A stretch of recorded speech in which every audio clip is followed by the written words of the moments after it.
Physiology, or biology, has always been closely tied to psychology. Psychologists are interested in questions such as how do psychological measures relate to the physiology of the living organism, for example, stress. Physiological measures are the biological functioning of the physical organism and could relate to organs, tissues, cells, and chemical reactions, including brain functioning. We can break down physiological measures in terms of those that relate to the autonomic nervous system and those that relate to the central nervous system. In this lecture, we're going to consider the physiological measures of the autonomic nervous system. We will look at EMG, or electromyography, which measures the electrical activity of the skeletal muscles. We will look at different measures of the heart, including heart rate and blood pressure, and the electrical activity of the cardiac muscles, which is measured using the electrocardiogram. We will then look at the galvanic skin response, or skin conductance, which is a measure of the electrical activity of the skin. Our focus will be on how they are measured and why they are useful in psychological research.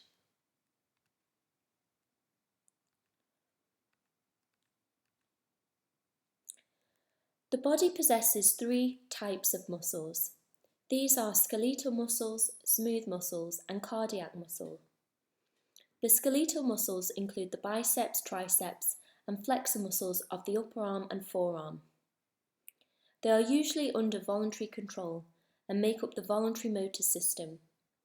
We decide when to flex and tense our arms, for example when we pick up a cup, or our legs when we kick a ball, or our fingers when we want to write or type.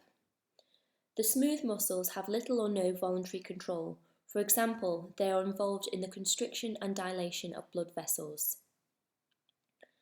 Cardiac muscles include the heart and valves. Smooth and cardiac muscles make up about 10% of total body weight, while the skeletal muscles make up about 40% of total body weight. When the muscles of the body contract, they generate electrical potentials, and this is what we are interested in when we are using EMG. An electromyogram, or EMG, is the electrical signal associated with the contraction of a muscle, whereas electromyography is the study of the electromyogram. EMG measures the electrical activity of the skeletal muscles. Muscles may contract for psychological reasons, for example, stress, emotional stimuli, pictures, sounds, and faces. They might not be under conscious control.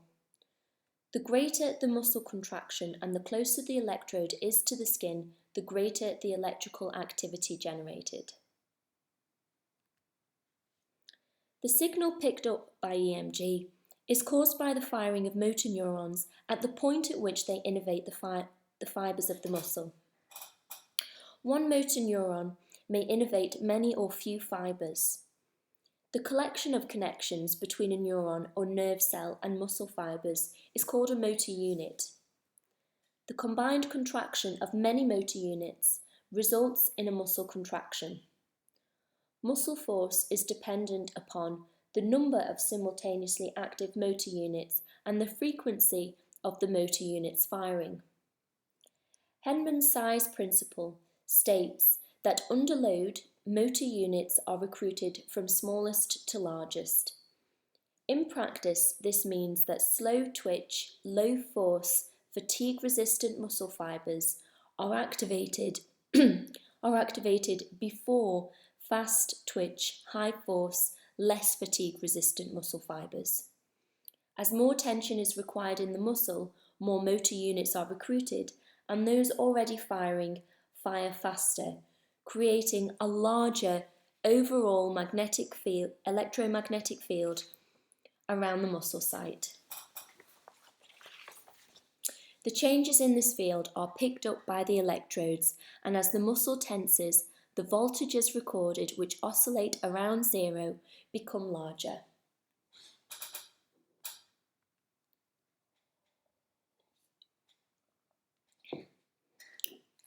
EMG records activity from motor units just prior to muscle contraction. This can be the case for both performed and imagined activity. Imagining a simple behaviour, such as gripping an object like a hammer or a handle, can produce electrical activity. Greater grip equals greater electrical activity produced by musculature. This activity is picked up as EMG activity from the recording electrode. So even imagining pleasant and unpleasant thoughts can result in changes in muscle activity in the face in those areas responsible for producing the different expressions. Imagining pleasant thoughts results in increased muscle activity in the cheek area responsible for smiling, specifically the zygomatic muscle, while imagining unpleasant thoughts results in increased activity in the corrugator muscles under the eyebrows. When people see facial expressions, their own muscles will often automatically mimic the expressions they are seeing at a level that is so slight that they are unaware of it and other people can't actually see it, but it can be detected using facial EMG. One theory about these micro-mimicry expressions, which happen in just a few hundred milliseconds after we see an expression, is that mimicking another person helps us to understand what they are feeling. Facial mimicry and emotional contagion to dynamic emotional facial expressions and their influence on decoding accuracy was explored by Hess and Blairy 2001. Facial EMG was measured on the left side of the face. Activity of the orbicularis oculi and zygomaticus major was employed to assess smiling. An activity of the corrugator superculi in the eyebrow was employed to assess frowning. An activity of the levator labii alesknasi was employed to assess the sneer expression, which is related to disgust. It should be noted here that levator labii alesknasi is Latin for lifter of both the upper lip and of the wing of the nose.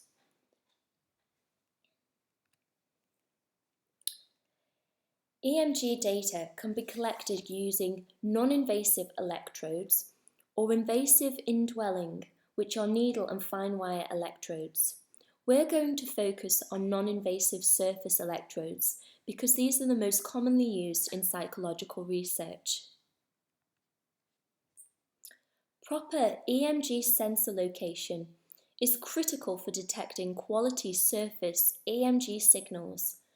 The user should consult an anatomical atlas to determine the precise location, origin, insertion and function of the muscle being studied, as well as any nearby muscles that may produce crosstalk signals.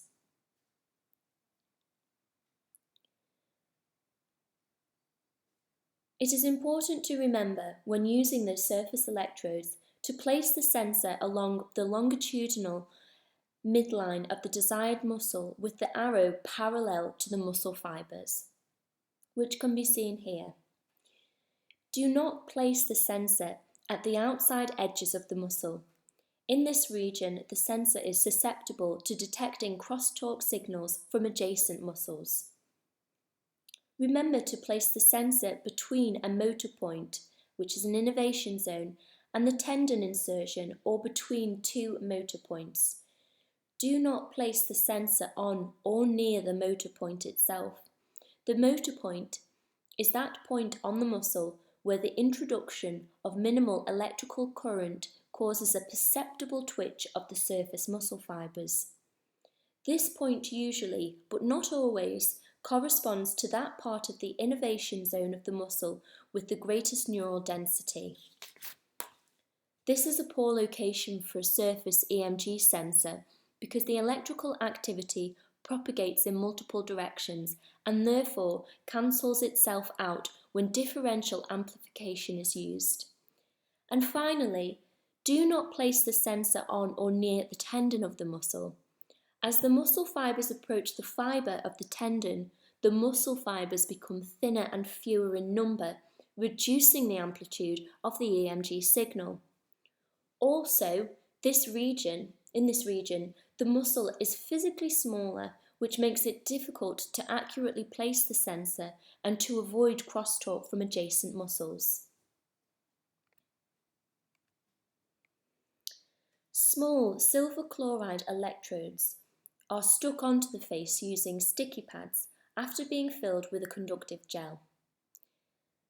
The skin sites below are cleaned beforehand to make sure they conduct the impulses from the motor units well. The area of the skin might also need to be shaved, so be aware of hairy participants.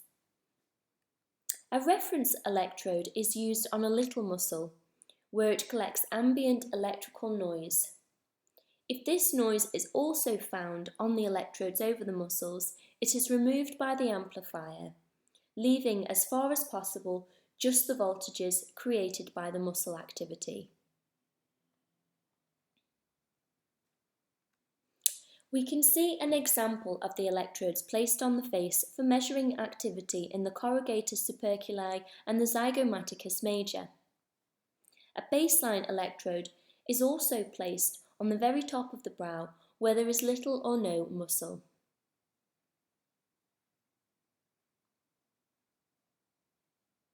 Which we can see here.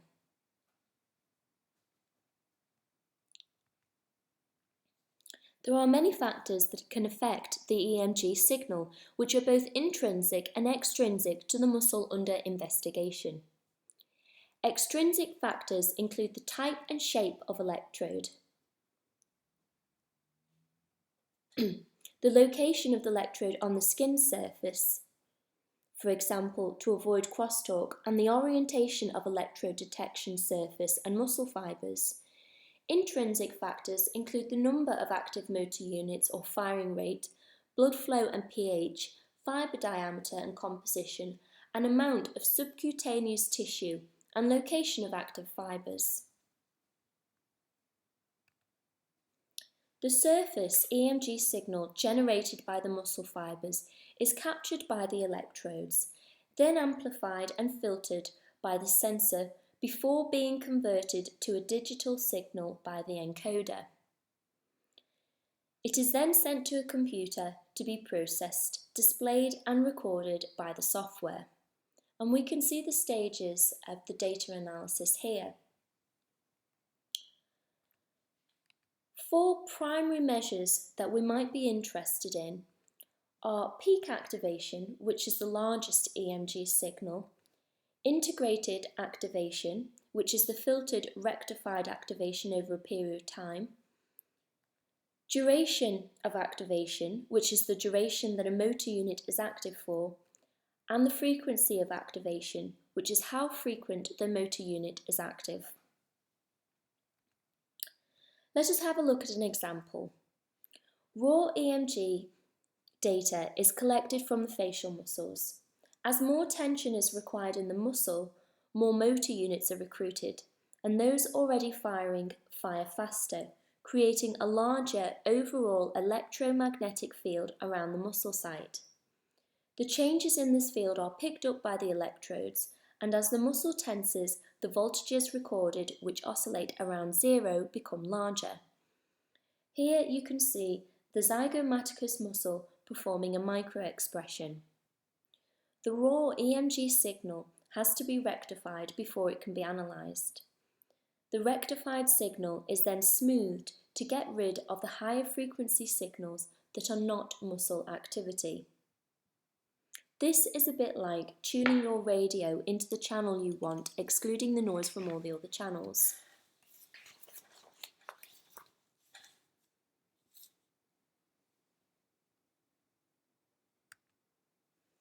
Here is a classic design for a facial mimicry study. Participants would repeatedly see the presentation of a small cross, followed by a face which smiles or frowns. It would be expected that the activity in the zygomaticus muscle would, as shown here, be larger when the participants saw smiling faces than frowning faces. and the opposite would be true of the corrugator muscle. Here, the data have been calculated as change scores, meaning every data point is the difference between the voltage that was occurring at the time and the average voltage from the fixation period when the participant's face was relaxed before the trial. These data are the average of about 40 facial responses to smiles in red and frowns in blue, plotted over the 2 seconds that the faces were on screen on each trial.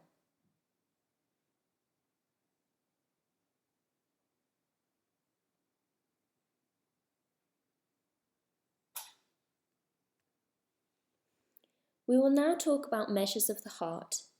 We will start by looking at how the heart works and then move on to heart rate, blood pressure, and finally electrocardiogram, which is a measure of the electrical activity of the heart.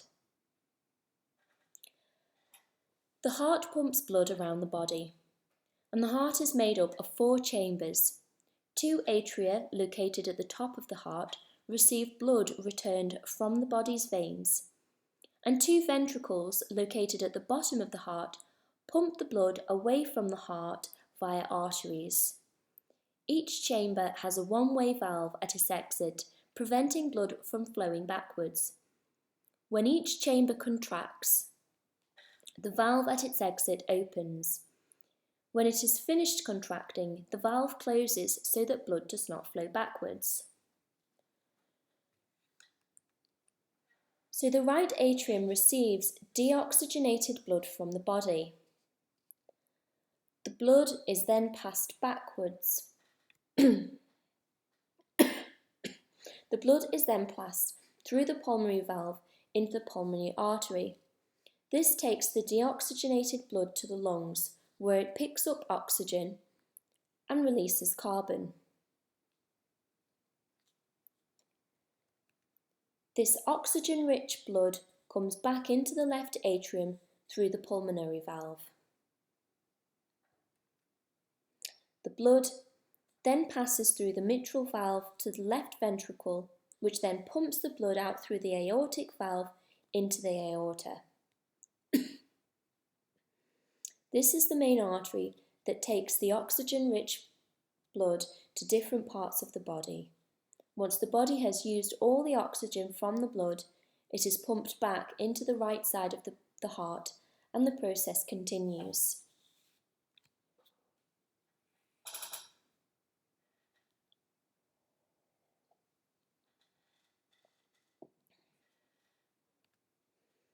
The speed that your heart is beating is measured in heartbeats per minute. The normal heart rate ranges from 60 to 100 beats per minute. On average, the heart beats 72 times a minute. Heart rate can vary according to the body's physiological needs, including the need to absorb oxygen and excrete carbon dioxide. Activities that can provoke change include physical exercise, sleep, illness, and even ingesting drugs.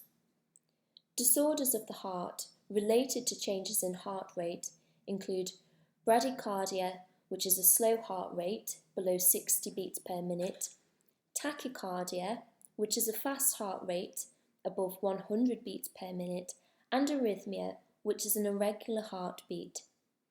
These abnormalities of heart rate sometimes, but not always, indicate disease. Heart rate is measured by finding the pulse of the heart. Pulse rate can be found at any point on the body where the artery's pulsation is transmitted to the surface by pressuring it with the index and middle fingers. Often it is compressed against an underlying structure like bone. The thumb should not be used for measuring another person's heart rate, as its strong pulse may interfere with the correct perception of the target pulse. Places to use to measure heart rate include the wrist, namely the radial artery at the side of the thumb which can be seen here, and the neck, namely the common carotid artery under the corner of the jaw. The radial artery, which we can see here, is the easiest to use. In emergency situations, however, the most reliable arteries to measure heart rate are carotid arteries.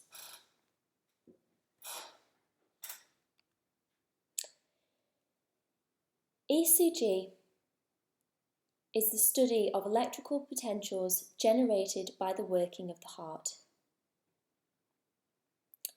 ECG interprets the electrical activity of the heart over a period of time to measure the rhythm of the heart and heart rate. When the heart contracts like other muscles, it produces an electrical current.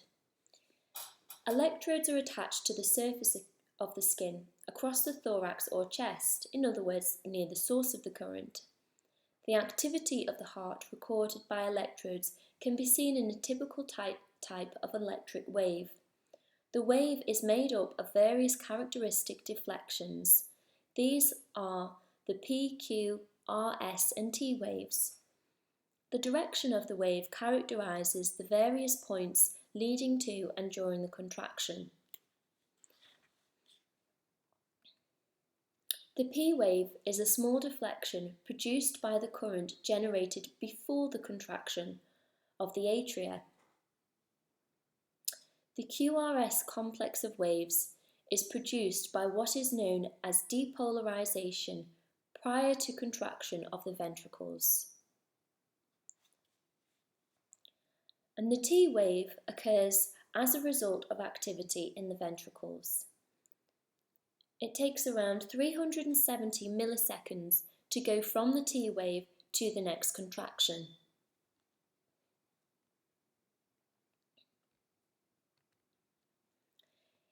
Here is the output of an ECG.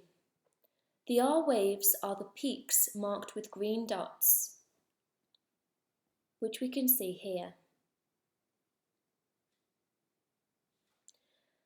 The R peaks are electrical impulses that marker the depolarization of the heart's ventricles just before the heart ejects oxygenated blood around the body. The computer can find these peaks and work out the time between each peak. A reduction in the distance between the peaks means the heart is beating faster. This can be represented as a channel showing the heart rate in beats per minute.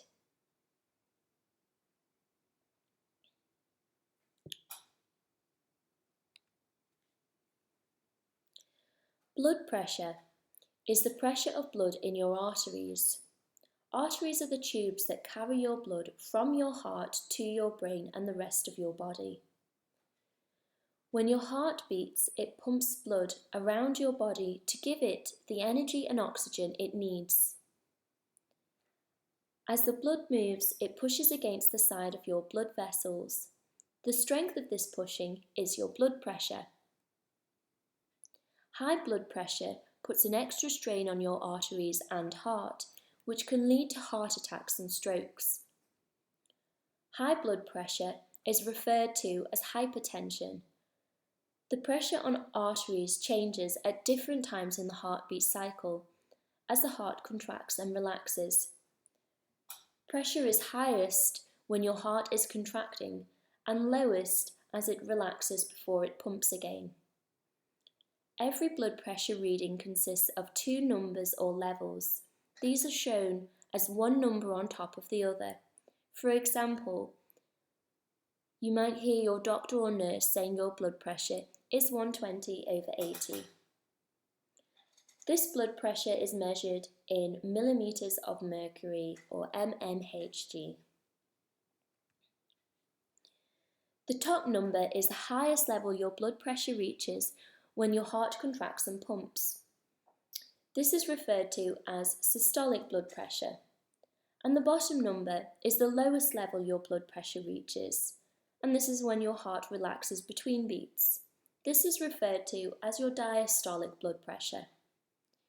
Typically, blood pressure should be below 140/90. For most adults in the UK, blood pressure is between 120/80 to 140/90. And the ideal blood pressure is between 90/60 to 120/80. There are certain measures you can take to reduce blood pressure. For instance, eating less salt, eating more fruit and veg, drinking less alcohol, and maintaining a stable weight and getting more exercise.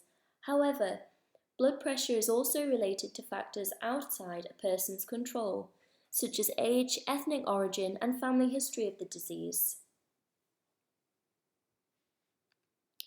We will now move on to skin conductance, and we'll have a look at what this is and what we are measuring, as well as how to measure skin conductance response, and what to consider when designing an experiment to measure skin conductance.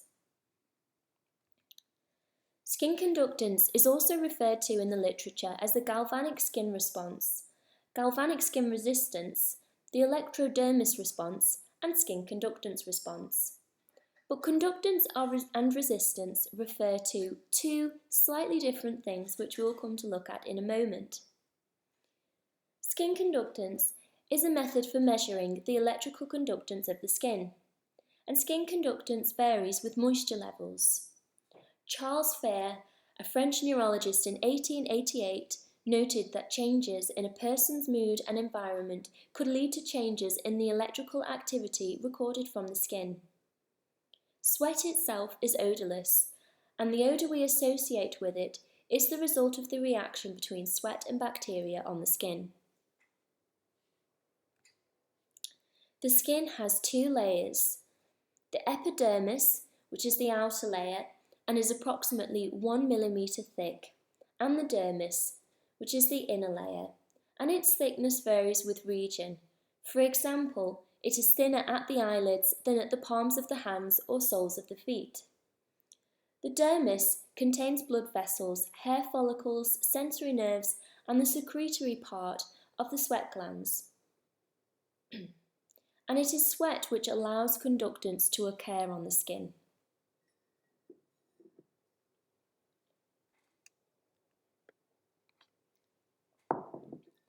There are two types of sweat glands in the body.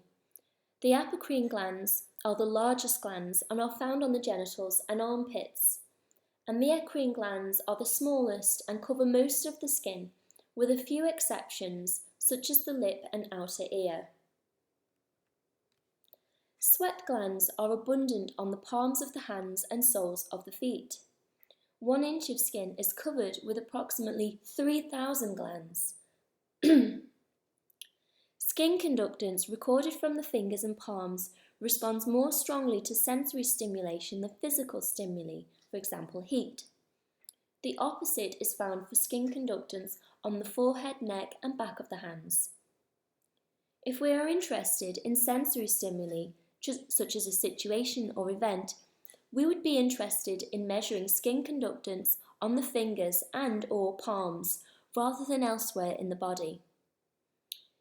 The skin conductance response is based on the fight or flight response. The body prepares itself for exertion needed to deal with perceived threat by increasing sweat gland activity to cool itself. At low levels, this happens all the time as the mind experiences thoughts and emotions. Sweat glands are controlled by the sympathetic nervous system. It is the sympathetic nervous system branch of the autonomic nervous system which interacts with the environment. Skin conductance response can be used to indicate psychological or physical arousal. A change in somatic nervous system arousal, a change in sympathetic nervous system arousal results in sweat gland activity, which results in a change in skin conductance.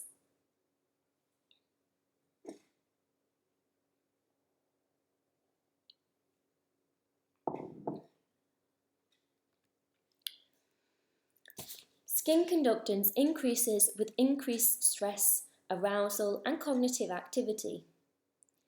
And skin conductance reduces when the organism's level of activity is low. During states of anxiety, there is a great deal of sweating, especially in the palms. Skin conductance can be influenced by negative and positive emotional experiences, the degree of thinking that goes into processing the information, and perceptual awareness. Sensitive response to thoughts is found only at two places in the body. On the hand, at two sites on the hand, which is the medial phalange of the fingers or palm, and the foot, which is rarely used, but can be measured primarily on the heel. The skin conductance we measure is the electrical resistance between two electrodes when a very weak current is steadily passed between them. Skin conductance is normally measured with 8 mm diameter silver chloride electrodes positioned on the medial phalanx of the index and middle fingers. It is held in position by double-sided sticky electrode collars. A non-saline gel is used. To measure skin conductance, a very small voltage is applied across these electrodes, normally 0.5 volts. By measuring the current that flows, conductance can be measured.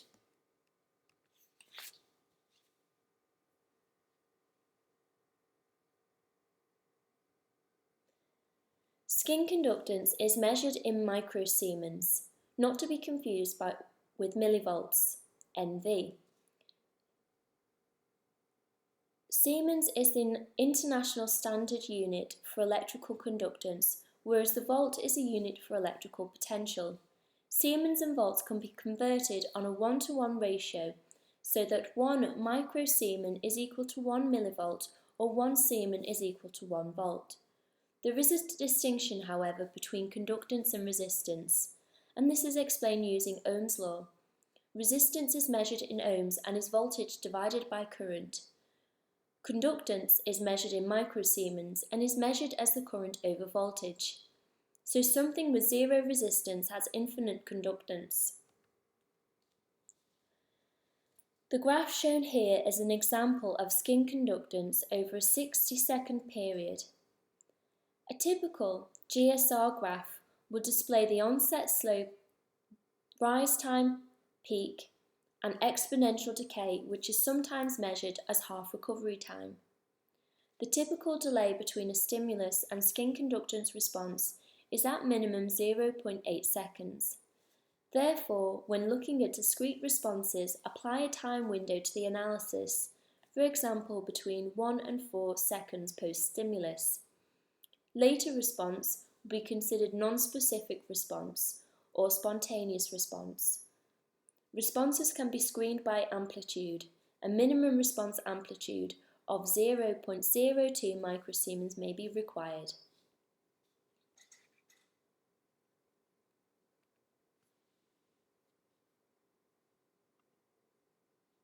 GSR, or the galvanic skin response, is often used interchangeably in the literature with SCL, skin conductance level, and SCR, skin conductance response.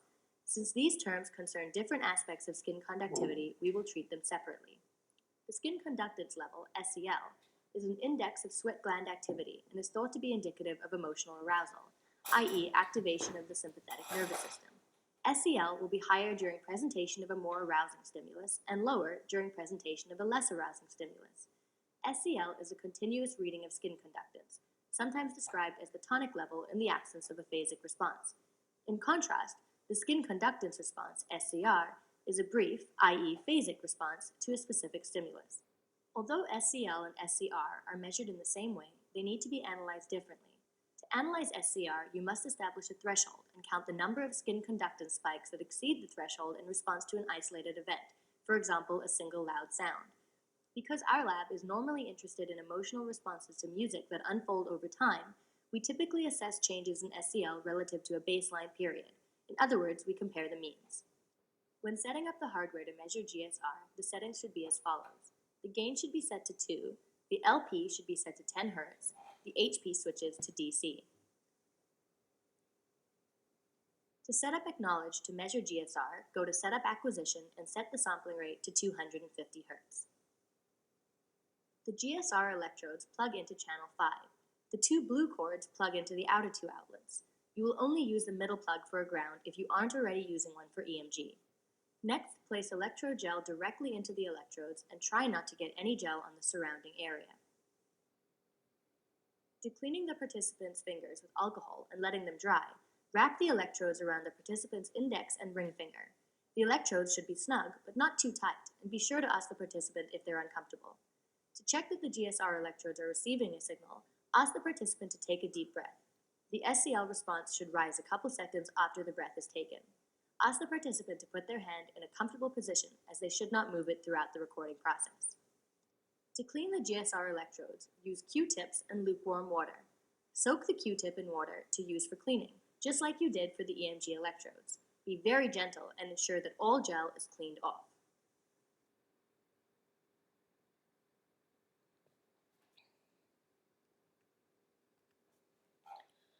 Ravaja 2008 published a paper called The Psychophysiology of James Bond Phasic Emotional Responses to Violent Video Game Events.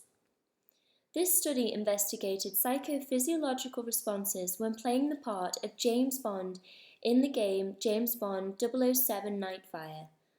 Galvanic skin response and EMG were recorded while people either killed or wounded the ne'er-do-wells or were wounded or killed by themselves. When an opponent was wounded or killed, participants' skin conductance response increased, but some of the muscles in the face, for the zygomatic muscles, decreased. The more psychotic the participant, as assessed on the psychoticism dimension of the Eysenck Personality Questionnaire, the less pronounced these changes were. When the protagonist was wounded or killed, there was a similar GSR increase, but also an increase in zygomatic muscle and decrease in corrugator muscle. Results showed that the emotional consequences of attacking another or of being attacked can be characterized by subtle facial muscle changes. The researchers suggested that the results showed that wounding and death of the player's own character may increase some aspect of positive emotion.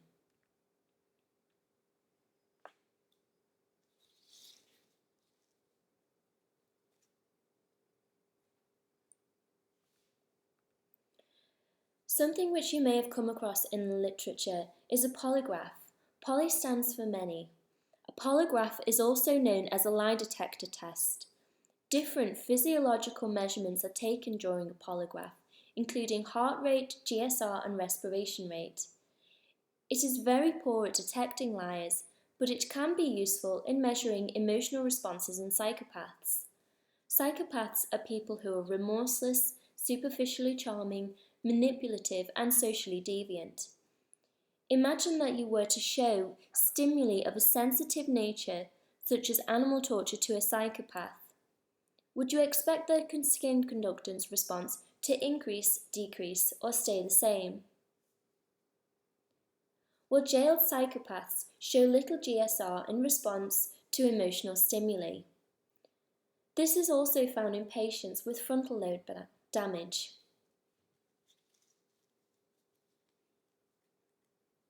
The applications of the polygraph should therefore be considered very wisely beforehand.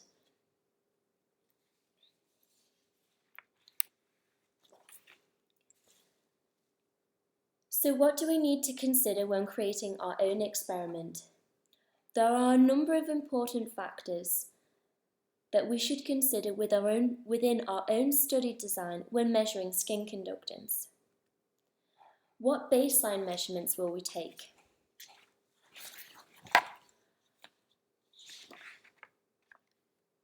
How long the response will take after the stimuli onset or exposure? How long does a cycle last? How long do you wait for the response to return to baseline or to present the next stimuli?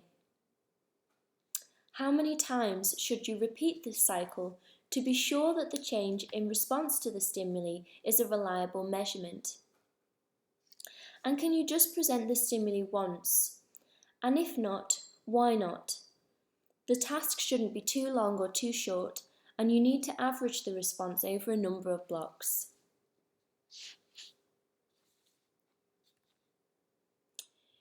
EMG has been used a lot in psychological research. It can measure automatic emotional responses to a stimuli, for example fear and disgust, and can be used to measure changes in arousal that might be the result of subconscious implicit processes such as prejudices. Blood pressure can be used to measure emotional arousal related to fear and phobias, for example, and can also be used as a screening tool, for instance, in those who are at risk of heart attack, stroke, and/or angina attack. ECG and heart rate have been used in studies related to phobias, pain, playing games, such as Space Invaders, decision making, for example, the promise of financial reward for punishing others, and cognitive tasks in those with diseases such as arrhythmia. There are many applications for using these different physiological measures in psychological research.